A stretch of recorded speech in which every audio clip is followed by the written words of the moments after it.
नमस्ते बच्चों, एक बार फिर आपका स्वागत है आज के इस क्लास में। आज हम लेके आए हैं आपके लिए कक्षा 9 के अध्याय 1 का प्रश्नावली 1 का सी है।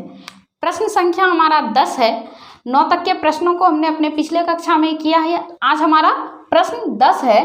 प्रश्न है कि निम्नलिखित को P बाई Q, जहाँ P Q पूर्णांक है एवं Q नॉट इक्वल टू 0 के रूप में परिमेय संख्या के बारे में पढ़े हैं कि परिमेय संख्या किसे कहते हैं। वैसी संख्या जिसे हम P बाई Q के रूप में व्यक्त कर सकते हैं और जहाँ Q नॉट इक्वल टू 0 होता है, इस तरह की संख्या को क्या कहते हैं हम लोग, परिमेय संख्या कहते हैं। तो इसका मतलब है कि इसमें जो भी संख्या दिया हुआ है उसको बदलना किस में है, परिमेय संख्या के रूप में बदलना है।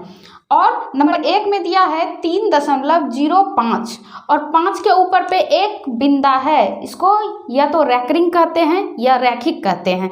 इसका मतलब होता है कि 5 का पुनरावृत्ति हो रहा है, बार बार 5 आ रहा है और ये संख्या क्या है, एक अशांत दशमलव है। एक अशांत दशमलव को बदलना किस में है, परिमेय संख्या के रूप में बदलना। इसी चैप्टर के प्रश्न 8 में इसी तरह का सवाल हम लोगों ने पहले भी किया है, जो अगर आप उसको देखना चाहते हैं तो पीछे जाके देख सकते हैं। आज हम प्रश्न 10 को करेंगे, तो आइए इसको करके देखते हैं। तो क्या करेंगे, सबसे पहले मान लेंगे कि परिमेय संख्या के रूप में संख्या का मान क्या होगा, x होगा। तो लिखते हैं कि माना कि परिमेय रूप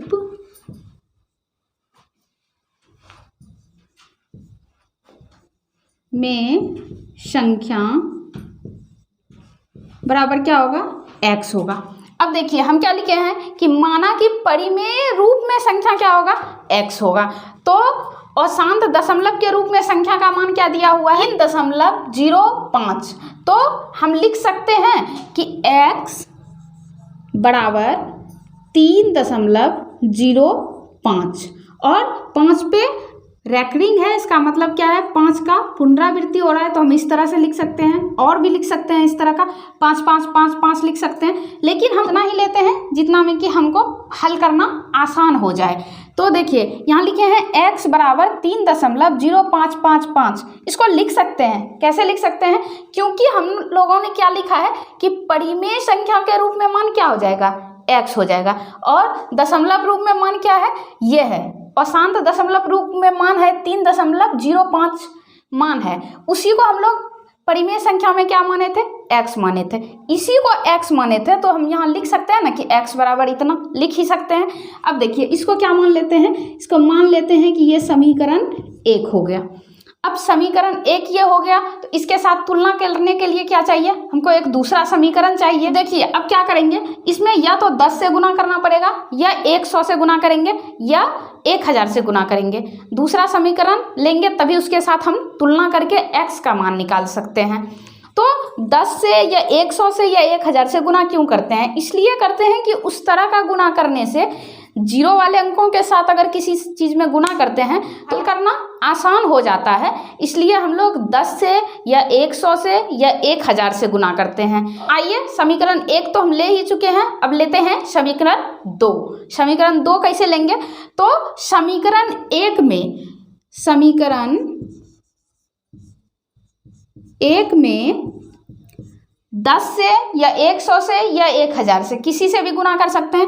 गुना वैसे संख्या से करेंगे जिससे गुना करने के बाद हमारा क्या हो, इस तरफ दशमलव के बाद का जो अंक का मान है वह क्या हो जाए, शून्य बन जाए। दशमलव के बाद के अंक का मान अगर शून्य बन जाएगा तो हल करना और आसान हो जाएगा। तो पहले तो हम क्या करते हैं, समीकरण 1 में 10 से गुना करते हैं।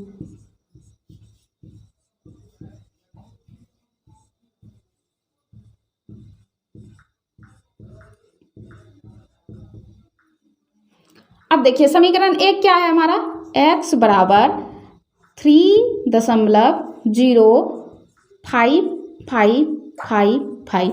अब इसमें गुना करना है कितना से, 10 से, तो 10 से इधर भी गुना करेंगे और 10 से इधर भी गुना करेंगे। 10 से लेफ्ट में भी गुना करते हैं और 10 से राइट में भी गुना करते हैं। इससे क्या होता है, दोनों तरफ अगर समान संख्या से गुना कर देते हैं तो मान क्या हो जाता है, अपरिवर्तित नहीं रहता है, मान बराबर हो जाता है, क्योंकि दोनों तरफ हम लोग क्या कर रहे हैं, 10 से ही गुना कर रहे हैं। तो अब इसको लिख सकते हैं कि 10 गुना x को लिखते हैं 10x, और इसको लिख सकते हैं 3.0555 गुना 10। इसके दशमलव को यहाँ से हटाएंगे तो 1 आ जाएगा, और दशमलव के बाद जितना अंक है उतना 0 आ जाएगा। तो 1 2 3 4 5 यहाँ लिख देंगे, 1 2 3 4 5। अब देखिए इस 0 से इस 0 को कटा सकते हैं हम लोग। यहाँ लिखा है 10x, जो था ऊपर वही नीचे आ गया। इधर क्या बचा है हमारे पास, 3 0 5 5 5 और 5। अब नीचे क्या बचा है, नीचे 4 0 बचा है, मतलब इससे फिर इसमें भाग देना है, फिर से ये दशमलव रूप में आ जाएगा। तो अगर 0 वाला अंक बचा रहता है नीचे, मतलब 10 बचा है, 100 बचा है, 1000 बचा है, 10,000 बचा है, 1 लाख बचा है, और उसको दशमलव रूप में फिर बदलना है, तो क्या करते हैं हम लोग, नीचे जितना 0 बचा हुआ है उतना अंक ऊपर गिन के उसके बाद दशमलव दे देते हैं। तो नीचे 1 2 3 4 0 बचा है, तो यहाँ 1 2 3 और 4 अंक को गिन के और दशमलव डाल सकते हैं हम लोग। तो यहाँ गिनेंगे 1 2 3 4, तो 1 2 3 4 यहाँ दशमलव दे दिए। ये हमारा क्या हो गया, इस बार जो मान निकला वो क्या हुआ, 10x 30.555 और 5। ये हमारा क्या हो गया, समीकरण 2। पहले हमारे पास था समीकरण 1 और इस बार हो गया समीकरण 2। लेकिन देखिए इस बार क्या हुआ, समीकरण 1 में हमारे पास मान क्या था, x बराबर 3.0555, लेकिन समीकरण 2 में हमारे पास मान क्या आया, 10x बराबर 30.5555। देखिए यहाँ 0 नहीं है, यहाँ 5 दशमलव के बाद 5555 दिया हुआ है, जबकि यहाँ दशमलव के बाद क्या है, 1 0 है। तो इसके साथ अगर इसको घटाना चाहेंगे तो क्या होगा, दशमलव के बाद भी हमारे पास मान बच जाएगा, लेकिन हम वैसा संख्या इसमें लेते हैं जिसमें क्या होता है, दशमलव के बाद का मान क्या हो जाए, 0 बन जाए। 10 से गुना करना तो हमारा बेकार हो गया, इसलिए क्योंकि इसको अगर इसके साथ तुलना करेंगे तो क्या हो जाएगा, फिर दशमलव के बाद मान भी मिल जाएगा हमको। इसलिए क्या करते हैं, अब इसमें समीकरण 1 में 100 से गुना करके देखते हैं। तो फिर यहाँ लिखेंगे कि समीकरण 1 में 100 से गुना करने पे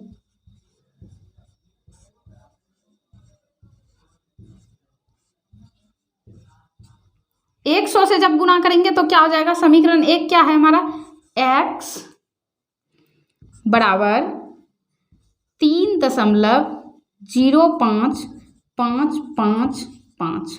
अब इसमें 100 से गुना करना है, तो इधर भी 100 से गुना कर लेंगे और इधर भी 100 से गुना कर लेंगे।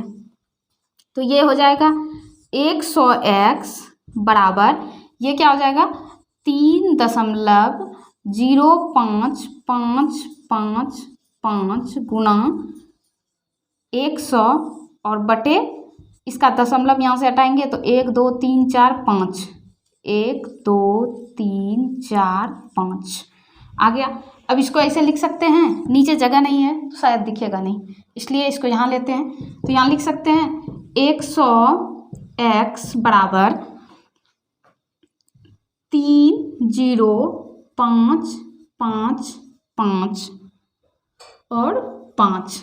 ये तो 100 था ऊपर, तो देखिए इस 0 से इस 0 को कटा सकते हैं, इस 0 से इस 0 को कटा दिए, तो अब यहाँ कितना 0 बच गया है, यहाँ 1 2 3 0 बचा है। और अभी यहाँ बताए थे हम लोग कि नीचे 10 बच जाए, 100 बच जाए, 1000 बच जाए, 10,000 बच जाए, और उससे ऊपर वाले अंकों में भाग देना होता है, तो क्या करते हैं, अंकों को गिन के दशमलव डाल देते हैं। तो 1 2 3 अंक बचा हुआ है, तो 1 2 3 अंक के बाद यहाँ दे देंगे दशमलव। ये हमारा क्या हो गया, ये हो गया हमारा समीकरण 3।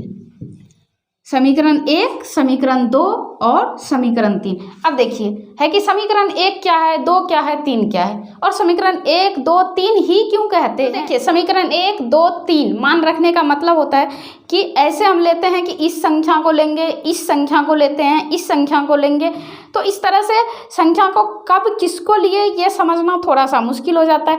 लेकिन अगर इसका कुछ नाम है तो उसको कहते हैं कि समीकरण 1 और 2 को तुलना कीजिए, और ये जैसे ही हम बोलते हैं वैसे ही आप समझ जाते हैं कि समीकरण 1 और 2 इन दोनों के बीच ही तुलना करना है। हम कहते हैं कि नहीं समीकरण 3 और 2 में तुलना कीजिए, तो वैसे आप समझ जाते हैं कि समीकरण 3 यहाँ है और 2 यहाँ है, मतलब इसको और इसको तुलना करना है। और अगर ये संख्या को सही रूप में लाने के लिए, सही से सॉल्व करने के लिए हम इसका नाम रखते हैं समीकरण 1, समीकरण 2 और समीकरण 3। तो अब हमारे पास क्या है, एक है समीकरण 1, दूसरा है समीकरण 2 और तीसरा है समीकरण 3। अब हम क्या करें, x का मान पाने के लिए हम लोग क्या करेंगे, समीकरण के बीच में तुलना करेंगे। तो देखिए नंबर 1 समीकरण तो पहले ही रिजेक्ट हो चुका है, इसलिए क्योंकि इसके पास 0 है, लेकिन दूसरा जो समीकरण लाते हैं उसके पास 0 नहीं होता है, तो इससे अगर मान निकालते हैं तो सरल करना थोड़ा और बढ़ जाएगा, तो इसलिए इसको छोड़ देते हैं। समीकरण 2 और 3 के बीच में ही तुलना करेंगे। तो हम यहाँ क्या लिखेंगे, सबसे पहले लिखेंगे कि समीकरण 3 में समीकरण 2 को घटाने पर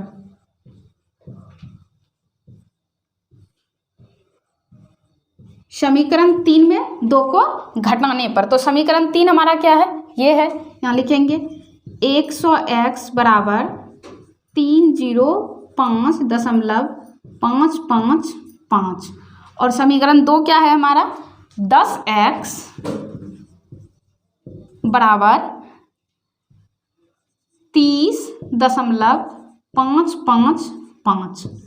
अब देखिए घटाने पे लिखे हैं तो सबसे पहले यहाँ का चिन्ह चेंज हो जाएगा, यहाँ भी चिन्ह चेंज हो जाएगा। इधर घटाएंगे तो क्या हो जाएगा, 5 में 5 घटाएंगे 0 हो जाएगा, 5 में 5 घटाएंगे 0 हो जाएगा, 5 में 5 घटा देंगे 0 हो जाएगा।